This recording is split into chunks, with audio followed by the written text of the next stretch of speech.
The lack of physical fitness in America is a threat to our national security. That is according to both the military and the CDC. Tonight, we begin our series Fit to Fight with an in-depth look at the fitness of our active duty military. And to get a true sense of exactly how they train, I was allowed to tag along with the Fort Carson unit a few days ago for a heart-pounding and humbling session of PT.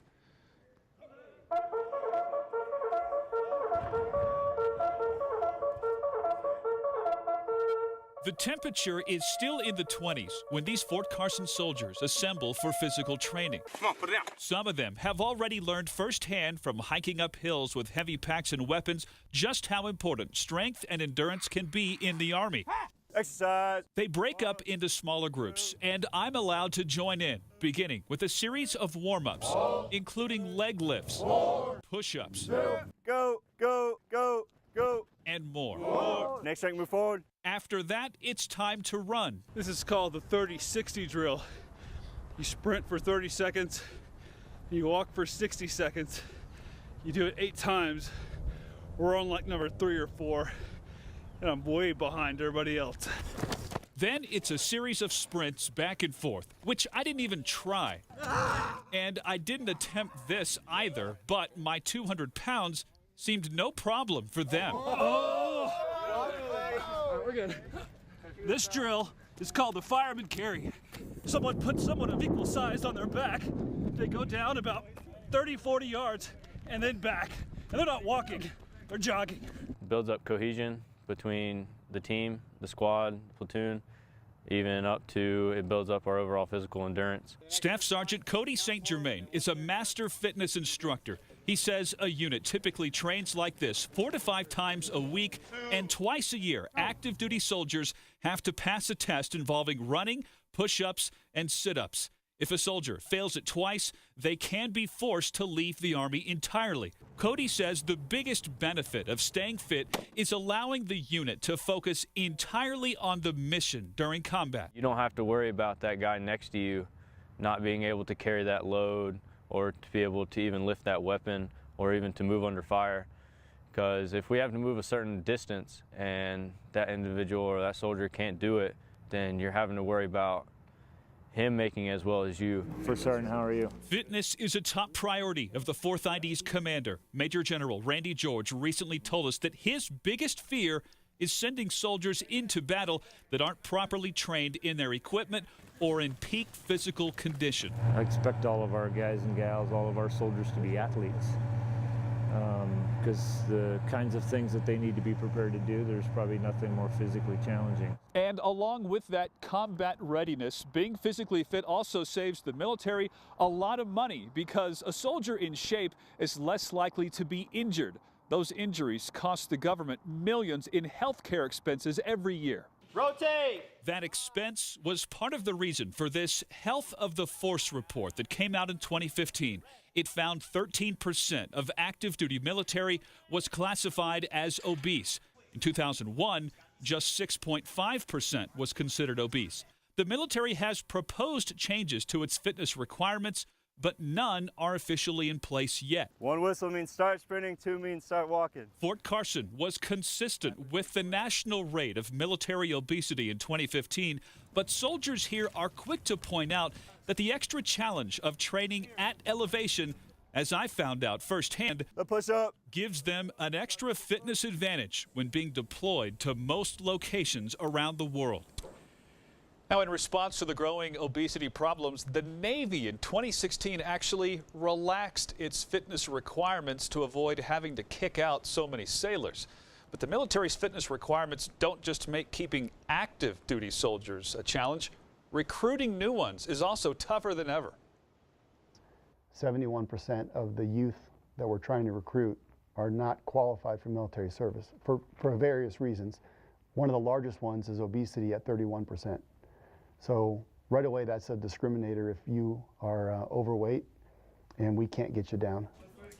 Tomorrow at 10, you'll hear about the challenges facing Colorado recruiters and hear from a recent enlistee who had to overcome his own lack of fitness. 71% of young adults in America don't qualify for military service for various reasons. The most common, 31%, are too fat. Tonight we continue our series, Fit to Fight, with a look at the extraordinary challenges for military recruiters in Colorado who face a population that is increasingly unfit to fight.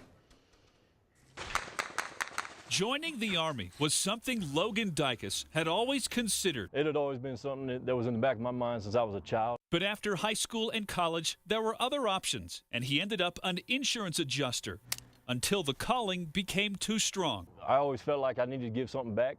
I felt like I should have, when I was younger, in terms of Iraq and Afghanistan and the other conflicts that were taking place. And, I guess, for lack of a better explanation, guilt just kind of overcomes you sometimes as a man, and I felt the need to do something about it. But passion and patriotism don't mean an automatic admission. Logan was 30 pounds too heavy for his height, and only after losing that weight, with the help of his recruiter, was he allowed into the Future Soldier program.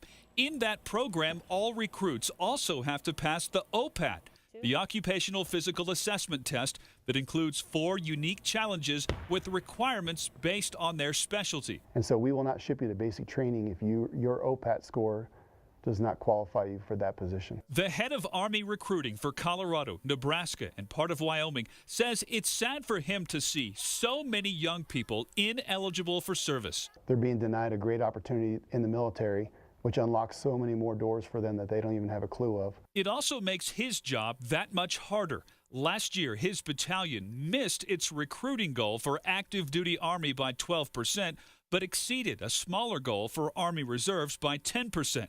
The 2018 goal for the Army nationwide was 80,000. However, just last week, it was lowered to 76,500. The biggest challenge this year, a good economy with an abundance of jobs outside the military.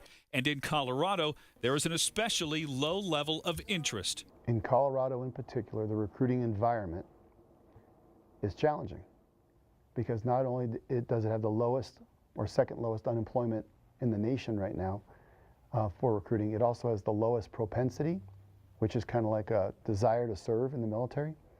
So those are 2 huge obstacles that the recruiters have to overcome. So that's challenging. Waivers are an option for some recruits who just can't meet certain requirements. But the Army doesn't give them out as often as you might think. Only 10 to 12% of all recruits in this region last year required one. High school and college campuses are still the top targets of recruiters, but more and more they are also turning to social media to share their story. Feels great. And give that final push to people like Logan, who ships out on Sunday to Missouri, where he will train at Fort Leonard Wood to be a combat engineer.